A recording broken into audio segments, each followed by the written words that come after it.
स्वामी जी, ध्यान की हजारों विधियों में से सही विधि कैसे चुने?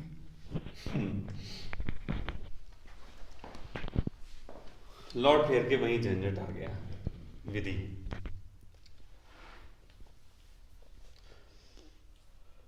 तुमने शराबी देखा है कोई अच्छा? अगर उसे अंग्रेजी ना मिल पाए तो क्या वो शराब पीना छोड़ता है? क्या करता है? और देसी ना मिल पाए तो? सच बात तो यह है, वो शराबी शराबी नहीं, इसने ब्रांड पकड़ लिया। वो ध्यानी ध्यानी नहीं, जिसने विधियां पकड़ ली। लेकिन फिर भी एक बात आपको समझनी पड़ेगी। स्वभाव होते हैं तीन तरीके के। स्वभाव, एक स्वभाव होता है ज्ञान का, एक होता है कार्मिक स्वभाव, इसको योग का कह सकते हैं, एक होता है भक्त स्वभाव। तीन तरीके के स्वभाव होते हैं। स्वभाव जैसे एक व्यक्ति के पास बुद्धि इतनी अच्छी होती है कि वो ज्यादातर अपनी प्रॉब्लम को बुद्धि से सॉल्व कर लेता है, इट मीन वो ज्ञानी स्वभाव का। एक व्यक्ति ऐसा होता है कि जिसमें ज्ञान की ज्यादा समझ नहीं होती, वो तभी कोई काम आम करके हम अपना निपट लेंगे, मामला हो गया है जो, हम फिर कुछ काम कर लेंगे, वो कार्मिक स्वभाव का। एक होता है भक्त स्वभाव का। इन्हीं तीन स्वभाव के तहत तीन तरीके के आयामों का जन्म हुआ। एक होते हैं योग। योग की विधियां कार्मिक स्वभाव के लोगों के लिए निर्मित होती हैं, जो कर्म में अपने आप को अच्छा पाते हैं। फिर होती है तंत्र की विधियां। तंत्र की विधियों में वो लोग अपने आप को अच्छा पाते हैं जो बुद्धि के तल पे बहुत संपन्न होते हैं, वो तंत्र के संबंध में अपने को सहज पाते हैं। और फिर एक तीसरा आयाम है जिसको भक्ति का बोला गया, उसमें कुछ लोग अपने आप को सहज पाते हैं, वो भक्ति की विधियां हैं। लेकिन गड़बड़ ये होती है कि पहचानना मुश्किल होता है कि बहुत सारी विधियां, तंत्र सूत्र में बहुत सारी विधियों का किताब है तंत्र सूत्र, लेकिन उसमें बहुत सारी जो विधियां हैं वो ऐसी हैं जो कि योग की हैं। बहुत सी सारी विधियां योग की पुस्तक में ऐसी लिखी हुई हैं जो कि तंत्र की हैं। और कई बार कुछ लोगों ने अपने गुरुओं के पास निकट बैठ के भी, जो भक्त टाइप के स्वभाव के थे, अब भक्त स्वभाव भक्त के प्रेम में थोड़ी ना पड़ेगा, भक्त तो ज्ञानी के प्रेम में पड़ जाता है। अब ज्ञानी बोल रहा है विपश्यना करो, भक्त के लिए विपश्यना नहीं है क्योंकि विपश्यना योग की विधि, तो ऐसे में भक्त भी मरता है। तो तीन तरीके की विधियां हैं। इन तीन तरीके की विधियों के हिसाब से आदमी को अपने चित्त के अनुरूप विधियों का चुनाव कर लेना चाहिए। लेकिन प्रश्न आप ये करोगे कि फिर अपना स्वभाव कैसे पहचाने? क्या, मैं कहता हूं विधियों के साथ एक प्रयोग कर लो। यदि आपको तीन तरीके की, चलो वो भी मत करो, मैं एक और सरल विधि बता देता हूं अभी अभी आप लोगों के लिए। आप ऐसे आसन बना के बैठ के देखो, मतलब एक आसन बनाओ, ऐसा उंगली उंगली करके, जैसे पटाखा लग रही हो इस टाइप वाली, ये ऐसे करके बनाओ और ऐसे सीधे होके बिना किसी कुर्सी उर्सी का सहारा लिए बैठो। अगर 40 मिनट से ज्यादा तुम रीढ़ की हड्डी झुकाए बगैर बैठ लेते हो तो तुम योग की विधियों के लिए परफेक्ट हो, तो तुम्हारे पास कर्म के तल पे हट है। लेकिन यदि व्यक्ति 40 मिनट तक ऐसे नहीं बैठ सकता और वो झुक झुका जाता है, बात तो पूरी कर लेता है, बैठ तो लेता है, लेकिन अपनी मर्जी से थोड़ा ढीला पड़ जाता है, उंगलियां पटाखा ना कह के थोड़ी सी और तरीके की हो जाती हैं, ऐसे ऐसे कुछ हो जाती हैं, तो इसका मतलब है कि उसने बात पूरी तो की लेकिन वो तंत्र स्वभाव का। फिर तीसरी स्थिति, बैठो ऐसे ही और अगर भक्ति स्वभाव के होगे तो भाड़ में गया ऐसे बैठना है ना, थोड़ी देर बाद आदमी लेट जाएगा। मैं बिल्कुल पक्की है, ये बिल्कुल सबसे आसान तरीका है अपनी खोज करने का। चाहो आज सब अपना लेना बाहर निकल के।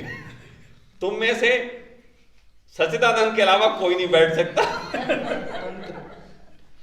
मेरे पास बच्चे जितने हैं और मिलो, मैं जानता हूं सच्चिदानंद के अलावा कोई भी 40 मिनट तक ऐसे नहीं बैठ सकता।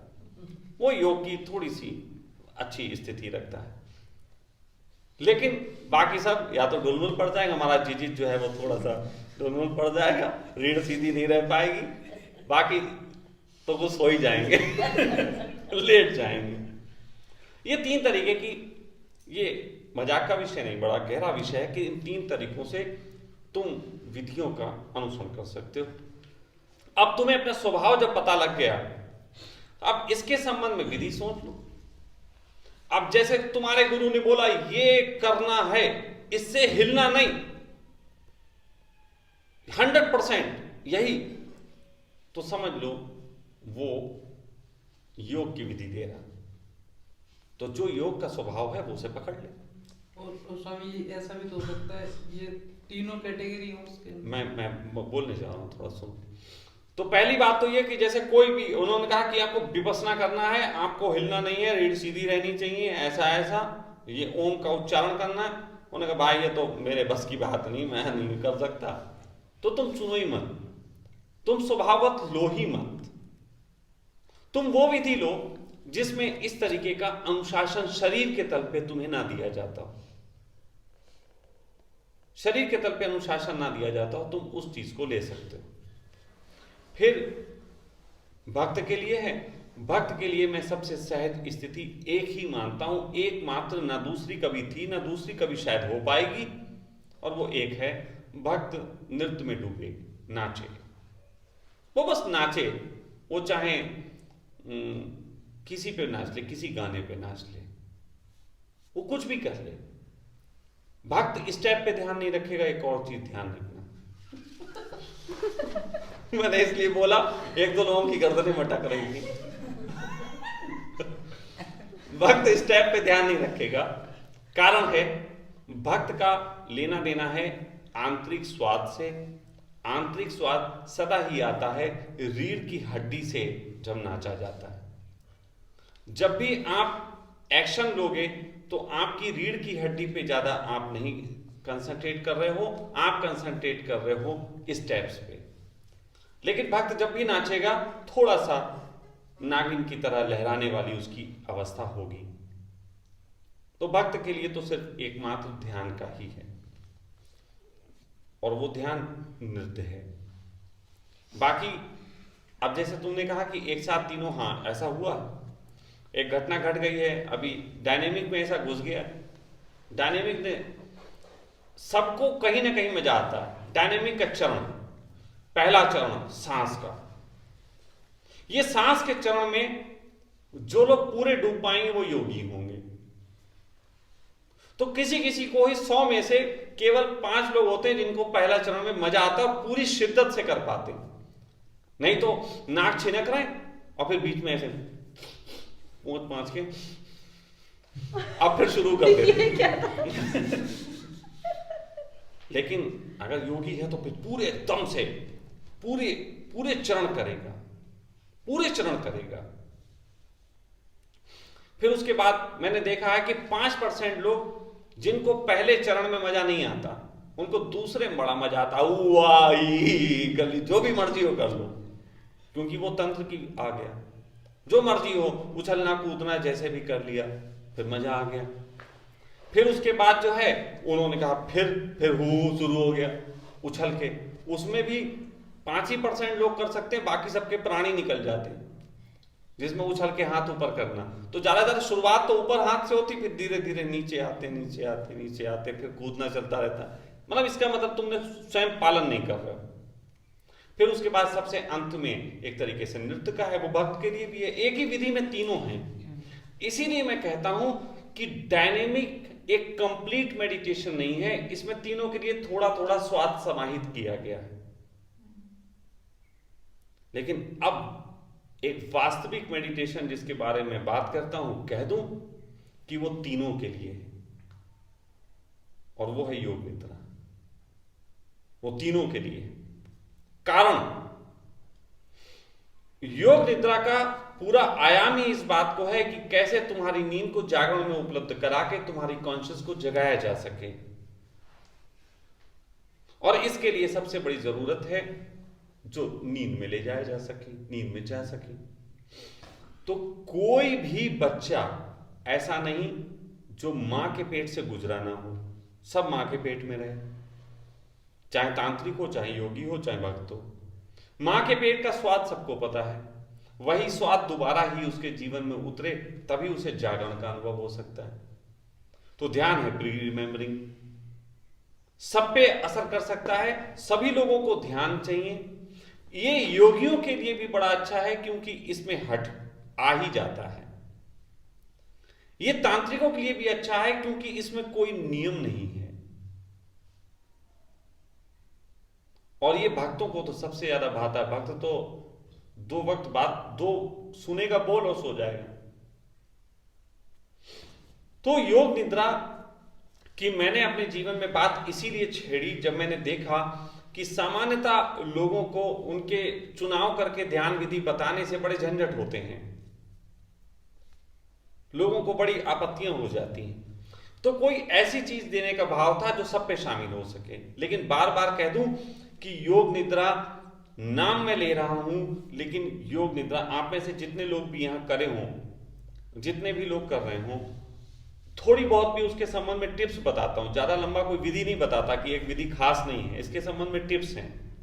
जितनी भी टिप्स यहां आपको बताई जाती हैं उनमें से एक भी टिप्स आपको कभी नेट पे या किसी किताब में पहले नहीं मिली होगी। चाहे सब्र के प्रयोग की बात कर लो, चाहे और जो मैं प्रयोग करा रहा हूं, उनमें से कोई भी किताब से कहीं मैच नहीं खाती। ये मेरे स्वयं की समझ है, ये मैं अलग अलग साधक पे अलग अलग तरीके से इंप्लीमेंट करता हूं। इसके लिए मुझे व्यक्तिगत रूप से इसीलिए मिलने की जरूरत होती है। अगर ये विधि होती तो मैं सबको दे देता। इसलिए योग निद्रा के संबंध में जो मैंने कहा, थोड़ा सा कहा, अगर दूर रह के कोई करना चाहे, मैं योग निद्रा की ही बात कह रहा हूं, थोड़ी सी मिलती जुलती। जो मैंने कहा शवासन के रूप में जो मैंने कहा, उसको, उस वीडियो को लोग सुन लें और उसमें पता लग जाएगा कि मैं क्या कह रहा हूं। तो तंत्र, योग और भक्त, इन तीनों स्वभाव के जानने के बाद ही आपको विधि चुनने की जरूरत होती है।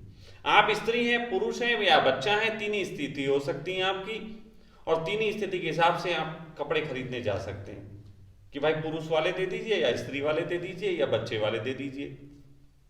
अगर आपको अपना ज्ञान ही नहीं है तो कपड़े कौन से खरीदोगे? या तो फिर वही बात है, दुकानदार के पास जाओ, बोले भैया हमें देख लो, अब तुम पता लगा लो स्त्री हैं कि पुरुष हैं, बच्चे हैं, हमारे हिसाब से दे दो। इसी के तहत कहते हैं गुरु की जरूरत पड़ती है, अन्यथा किसी गुरु की कोई जरूरत नहीं थी। तो विधि के चुनाव की जहां तक बात की, सबसे पहले स्वभाव को अपने चुनो, समझो, उसके बाद आप आगे काम कर सकते हैं। स्वामी जी, आपने बोला कि 3 अलग अलग स्वभाव होते हैं, तो क्या इन स्वभावों में इंटरचेंज भी हो सकता है? इंटरचेंज मतलब एक स्वभाव से शिफ्ट होके दूसरे स्वभाव में आए? देखो, हमेशा ही एक सर्किल पूरा तभी होगा जब तीनों स्वभाव से गुजरेंगे। कर्म का स्वभाव भी आगे बढ़ेगा, वो ज्ञान का बनेगा, ज्ञान का भक्ति बनेगा। अगर भक्त का स्वभाव है तो भक्त एक दिन ज्ञानी बन जाएगा। आप थोड़ी देर के लिए समझो, मीरा थी, मीरा सबसे पहले जो भजन कह रही है, मेरे तो गिरधर गोपाल दूसरो न कोई, ये भक्त का है कि ज्ञानी का है? भक्त। और मीरा अपने अंतिम वक्तव्य में कह रही है कि कृष्ण बहुत हुआ, पार कर या दरकिनार कर, ये भक्त का है कि ज्ञानी का है? दोनों बातें आ गई। बुद्ध एक तरफ तो कह रहे हैं क्या लेना देना जीवन का, जीवन में कोई सार नहीं है, मरना मराना खेल है, बुद्ध ऐसी बातें कह रहे हैं। अब ये बात बुद्धत्व के तल पे ज्ञान की है कि भक्ति की? ज्ञान की है। और अंत में उनको एक आदमी ने ऐसे मशरूम खिला दिए जो जहरीले थे, और उन्हें लगा कि लोग इसे पीट के मार डालेंगे। तब वो कह रहे हैं कि अंतिम और प्रथम भोजन जो देता है वो पूजनीय, वो उसे बचा रहे हैं। लेकिन जिस तरीके के तर्क दे के बचा रहे हैं, ये तर्क भक्त के हैं। सच बात तो बेटा ये है कि स्वभाव से आरंभ किया जाता है, लेकिन जहां अंत होता है वहां तीनों स्वभाव डूब जाते हैं। वहां चौथे स्तर पे, फोर्थ डायमेंशन पे चेतना खड़ी होती है, जो अलग अलग समय पे अलग अलग तरीके के स्वभाव को प्रकट करती है। तुम मेरे साथ रहते हो, तुम्हें कभी कभी मैं भक्त नजर आता हूँ, कभी कभी ज्ञानी नजर आता हूँ, कभी कभी लगता होगा बड़ा कर्मी योगी है, बड़े कर्मों में डूबा हुआ। लेकिन क्या मेरी ये स्थिति लगातार रहती है? कोई भी क्षण जैसा जिसका उपयोग वैसे के साथ कर लेता हूं, तो मैं उन स्वभावों के पार हूं। लेकिन ध्यान के संबंध में जब कोई पूछता है कि मैं क्या चुनूं, तो वर्तमान के स्वभाव से चुनो, अंत तक वो नहीं रहेगा। आपकी स्थिति ऐसी है कि आप ट्रेडमिल पे भागने की सोच रहे हो। अगर मैं कहूं पूरब की तरफ ट्रेडमिल लगाओ और भागना शुरू करो, तो क्या तुम पश्चिम से निकलोगे? लेकिन ट्रेडमिल ना हो और भागना शुरू करो तो एक दिन पश्चिम से निकल आओगे, क्योंकि दुनिया गोल है, यहां सब कुछ गोल है, ये सब गोल गोल में ही काम चल रहा है।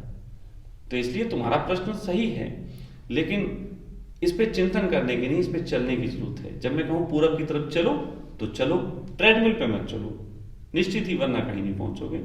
चलो और एक दिन तुम पश्चिम से निकल आओगे। लेकिन करके देखो, फिर जानो। योगी के अंदर से भी भक्त निकलते हैं, बहुत योगी। आपको मालूम है, आज सुन लीजिए और जान लीजिए। सबसे पहले कर्म में डूबे व्यक्ति को योग बताया जाता है। योग में बड़े आसन हैं, हठ योग हैं, सब हैं, और योगी नृत्य से दूर रहता है। लेकिन योग की जब चरम अवस्था घटती है, जिसको एक्सट्रीम कहा जाता है, तो योगी नटराज हो जाता है। नटराज मतलब नाचता हुआ योगी। योग की एक्सट्रीमिटी पे नृत्य घटता है, नृत्य की एक्सट्रीमिटी पे मौन घटता है,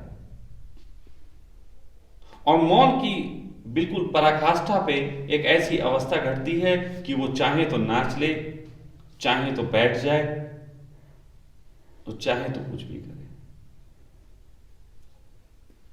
तो योगी को भी एक दिन नाच तक पहुंचना पड़ता है, और जो योगी योग पे अटक गया, वो समझो ट्रेडमिल पे भाग रहा है। जो योगी सही से चला, वो एक दिन नटराज की अवस्था को उपलब्ध होगा, जहां नृत्य घटता है। तो ये